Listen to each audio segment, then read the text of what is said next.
I'd open your Bible to the book of Ecclesiastes. Book of Ecclesiastes. Last week, you recall that we mentioned we were going to begin this study of the book of Ecclesiastes, and we spent our time talking about the author of the book. Unlike what many scholars would like to teach, we believe that Solomon is the inspired author, as it says in chapter 1 and verse 1, and also chapter 1 and verse 12.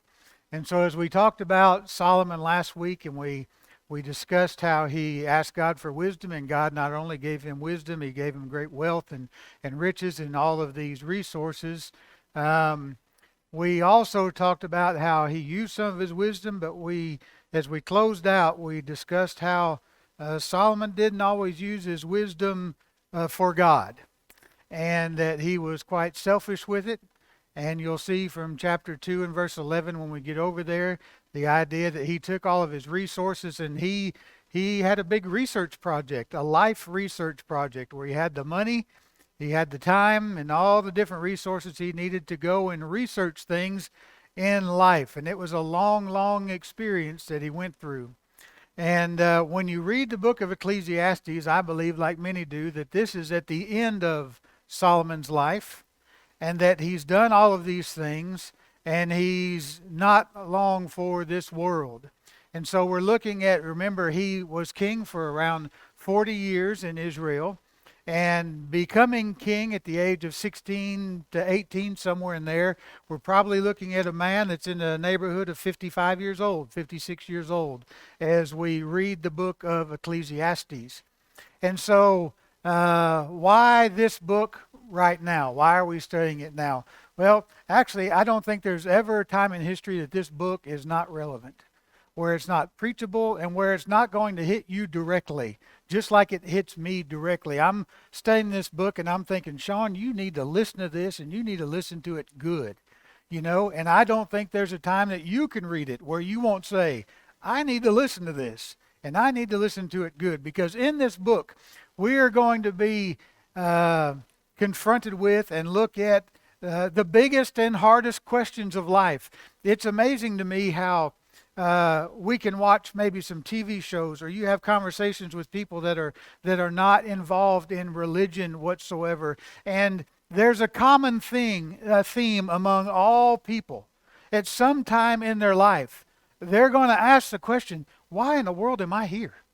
What's the purpose of all this? All the things going around that we see in life, and all the pain. I watched maybe I don't know, a couple 3 shows yesterday, and it was I guess maybe because I'm really in tune to it because I'm studying this book. I noticed on all 3 of these shows, in one form or another, they all ask the same question. Why am I going to bring a child into this world? What's the purpose? And so this book allows us to see that, and it's going to allow us to see God and to turn our focus from ourselves to God, and not be selfish like Solomon was, and turn our service and our life to God. It also is a book, I think, that lets us know, perhaps you're like me in this regard as well. I trust in God, and I believe His Word. But I got to tell you, sometimes I get pretty down with life. It doesn't mean that I don't have faith in God, but I don't understand some things in life. And I ask questions, and I doubt. This book lets you and me know that this is the common lot of everybody. And just because we choose to follow God like we should, doesn't mean that we're not going to have these doubts. Doesn't mean that we're not going to have these problems, and doesn't mean that there's a place that we can go where, the world pictures this book and Christianity as oh, you've got your head in the clouds, and you don't really think about problems in life. You're sort of naive. No, this book, especially in studying Ecclesiastes, lets us know, no, we've got the same concerns that the guy who isn't a follower of Christ has. We've got the same doubts. Solomon answers these things for us. He had the same doubts, just like those before him and those after him. And this book allows us to do it. And when we think about the climate in our country right now, can you think of a better book to look at in the book of Ecclesiastes. I don't think there is one. I think we need this. I need it, and I'm sure you do too. And so when we go to the beginning of the book, and you got to understand this. This is again the first time I've preached this material, and in my studying of it and trying to be honest with the text and exegete right and then make proper application, there's some challenges with it. Now, I'm not going to sit here and lie to you and say there's no challenges in the book. The introduction of the book goes all the way down almost through chapter 2. I'm not going to be able to preach that much this morning, so I'm breaking the introduction up, okay? You just keep in mind that the introduction goes down through about chapter 2 and verse 23, and then he makes a statement in verse 24 and finishes up chapter 2. But we'll preach, we'll continue, and we'll hit all the text. But this morning, I want us to take a look at the first 11 verses for our time that we have today. He begins by saying this: the words of the preacher, the son of David, king in Jerusalem. Vanity of vanities, says the preacher. Vanity of vanities. All is vanity. Well, that's quite an introduction, or quite a beginning few words. What in the world does this mean, vanity? Literally, the word means a breath or a vapor, okay? And so in speaking of vanity here, he's speaking about how quick life goes, the brevity of life. And you know how you go up to the mountains and it's cold outside and you breathe out and you see that vapor? That's the idea here. Here right now and then gone in a moment. The psalmist in Psalm 39 verse 5 says that life is a mere breath. You remember probably the one you're most familiar with is James 4:14, right? That what is your life? It appears for a vapor and as a vapor, and appears for a little while and then vanishes away. And so the word literally speaks about the transience of life. It's just here and then it's gone. But it's also used really by Solomon, I think, as a metaphor. And I think most people recognize it as a metaphor. If you have the NIV, I really like the way the NIV says it. It's a metaphor for the futility that's in this world. The NIV says, quotes it, meaningless, meaningless. It's utterly meaningless. Everything is meaningless. And so that's the idea behind this word, that everything in life is, truthfully, that there's not a single aspect in life where we don't face frustration and futility. It's in everything, right? It's when you go to work tomorrow morning. It's when your kids go to school. It's when you're out working on what's supposed to be a simple project and you fall off the ladder and break your leg. You know, this is the aspect and the futility of life that he's trying to get across from us. Every day we encounter things that seem useless. They seem pointless, and they're utterly absurd, right? That you see some of these things. And that's the world that we live in, and that's the idea of this phrase vanity. Okay? It's a metaphor for the futility that we face in life. Now, he goes, when we get to verse 3, Solomon's going to ask a question and then he's going to answer it for us, okay? Verse 3, he says, what advantage does man have in all his work which he does under the sun? Now put a pin in the word under the sun. This is a key phrase. We can't understand the book. You cannot understand the book of Ecclesiastes unless you understand this phrase. But we're going to put a pin in it. We're going to hit it at the end. So keep that in mind. So the question, what advantage does a man have in all his work which he does and under the sun? That's a question we ask, isn't it? Why am I going to work? Why am I doing this every day? So in order to answer his question, he first takes us to nature. Now remember, he's proving that everything's meaningless, okay? So to prove that everything's meaningless, he asks the question, is there any benefit, any value, any advantage to what man does in the work, everything he does under the sun? So he goes to nature. The answer to the question, part 1. A generation goes, a generation comes, but the earth remains forever. Also the sun rises and the sun sets. Hastening to its place, it rises there again, blowing toward the south, then turning toward the north. The wind continues swirling along, and on its circular courses the wind returns.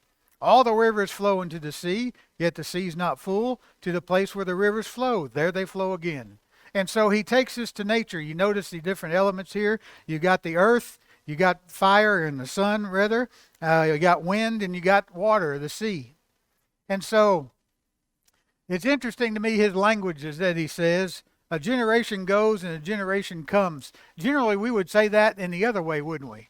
They come and go, but he says they go and they come. The idea here is that no matter how special we may think we are about bringing the next generation along, he's saying, no, you're gone and you're replaced right away. And the focus isn't really on the transience of people going through. The focus is on no matter when you're here or the people that replace you are here, guess what? The earth is still here. It's going to keep remaining. It's always been here. And keep in mind this phrase, under the sun, we'll talk about in a minute. Here is, all people pass through, but the earth's going to stay here. So the earth isn't changing any. What else? He goes and talks about the sun. You've probably seen a lot of poems about, I've seen several poems about this actual idea. But what is he saying? The sun rises and the sun sets, and hastening to its place, it rises there again. He says, look at the monotony, right? Every day, the sun comes up in the same stinking place. And then every day, it goes down in the same place. And you've seen where people talk about, I'm going to run and I'm going to chase the sunset. Well, guess what? You're going to keep running, and that rascal's going to fall, and it's going to come up behind you again as you're chasing it, because it's always coming up in the west, and it's always coming up in the east and going down in the west. It's monotonous. It's ridiculous. Well, anything else? Yeah, the wind blowing toward the south, then turning toward the north. There may appear to be a little bit more freedom here with the wind, because it continues swirling along in its swirling courses. But guess what? Even though it looks like it may be free, a little bit freer than the sun, it still goes from north to south. It still follows patterns. It's still boring. It's still regular. It's still there every single day. What about these rivers? I'm going to go look at these rivers. And I look at these rivers and I see that they're pressing on their banks and they're flowing and they're going, and I follow the rivers down, and the rivers flow and they get to the sea. And he may be thinking of the Dead Sea. He might be thinking of the Mediterranean Sea. He had one on the south and one on the to the east of him, or to the west of him rather. And he's watching these rivers. And what are they doing? They're staying full. They run down into the sea, and he stands at the bank of the sea, and guess what? It's not filling up. And so, chase it back to the rivers, it's the same. We understand we're talking about how our cycle of evaporation takes place, but his point is he's not thinking scientifically, he's watching and observing. They go in there, they don't get full in the sea, and they just keep running. And the point is, it's boring. It's monotonous. It's every day, and nothing ever changes, right? And so, indeed, he's proving his point. Everything's meaningless. I just don't see any benefit to all this boring monotony. Well, he continues.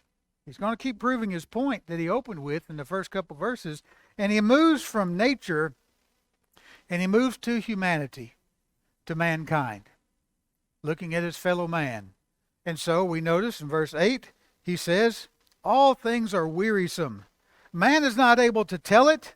The eye is not satisfied with seeing, nor is the ear filled with hearing. That which has been is that which will be, and that which has been done is that which will be done. So there's nothing new under the sun. Is there anything of which one might say, see, this is new? Already it has existed for ages which were before us. And so he looks at mankind, and he recognizes, as we said there, it says in verse 8, man can't tell it. The eye is not satisfied with seeing, nor is the ear filled with hearing. Does that sound like something we're faced with today?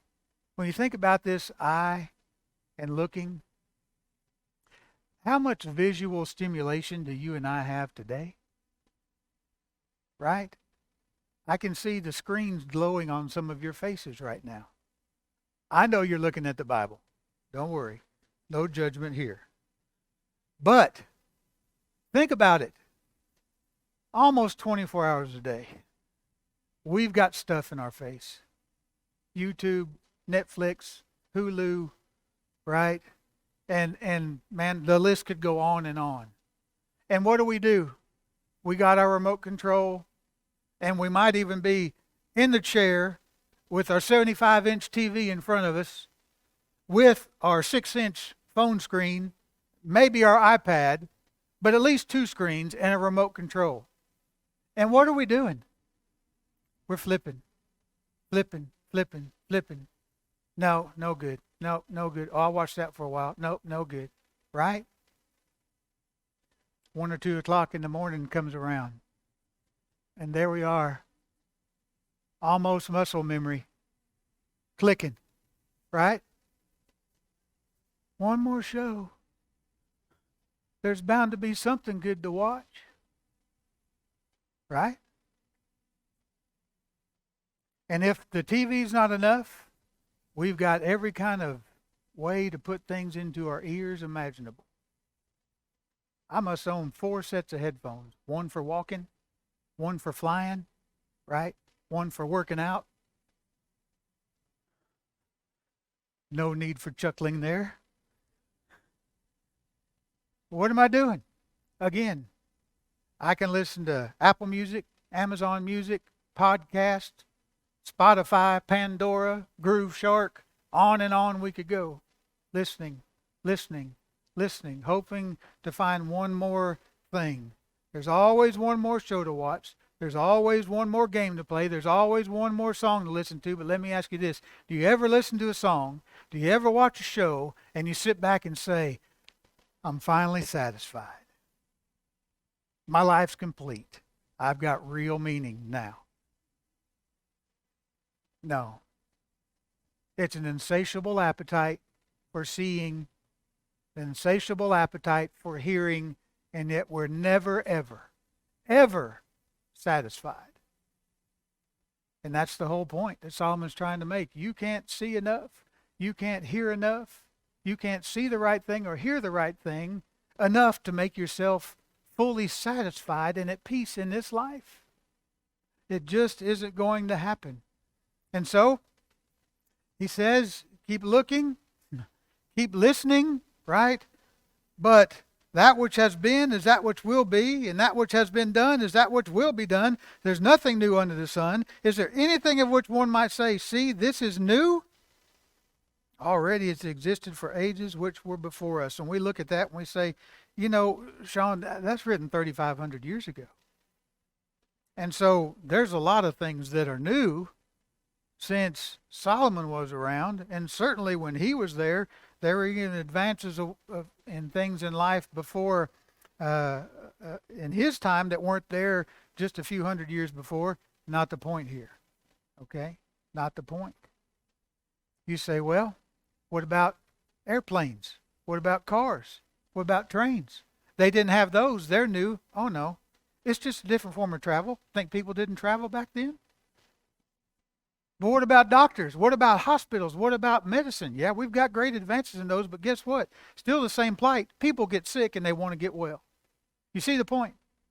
There's not really anything new at all. Nothing new at all. And so, what does he say? He says, even if there is something new, to us, it's just because, one, we didn't know it, or we've forgotten it. Notice the first part of verse 11. There's no remembrance of earlier things. I was thinking about this today. Do you remember when this pandemic hit and how we've all been put in these masks, right? I didn't remember, or maybe I wasn't taught or something. Either way, I forgot or didn't know it, as Solomon says. This ain't the first time we've had a pandemic, is it? And you've seen pictures of the Spanish flu. When they started showing pictures of Spanish flu, happened 100 years ago, 110 years ago, I'm looking at the people, and they're on the street going to work, and they look just like me, wearing a mask. They're standing in line wearing a mask. And so we either forget or we don't know, but there's nothing new, right? What we're going through isn't anything new. It's the problem of living in a fallen world. A world that's plagued with the consequences of sin. And so there's nothing new there. And here's the part that's really going to make you feel good about things. Also, the later things which will occur, there will be for them no remembrance among those who will come later still. What's he saying? You're going to live and you're going to die, and no one's going to remember you. You're going to be here one day, and you're going to be gone the next, and guess what? People still going to work. People still raising kids. They're not even going to know, most people, not even going to know when you draw your last breath. I'm going to be here, and I'm going to leave, I'm going to be put into the ground, and I'm going to go back to dust, and I won't even be a blip in history. That's what's going to happen to you. That's what's going to happen to me. And when people come after me, it's exactly what's going to happen to them. They live, they die, and nobody cares. You depressed yet? This is Solomon's point. In technical terms, when you're writing a sermon, this is called a hook, right? Unfortunately, his hook goes for a couple chapters. I don't want to keep you down that long. But have you ever asked yourself the question? Have you ever had those thoughts about when I die, is it going to matter that I was here? We talk about legacy, right? Leaving a legacy. Well, some people, yeah, they leave a legacy in the sense that we remember who they did because they probably left a lot of money to something, or maybe they did something good for people. But ultimately, in the grand scheme of time, who's going to remember them? Nobody. We're going back to the dirt. Well, let's move to this phrase, under the sun, as we start to wind this down. That phrase, under the sun, that you saw back at the beginning in verse 3, also then again in verse 9. What I'd like you to do is think about this so you don't leave feeling depressed. Is recognize this, the phrase under the sun.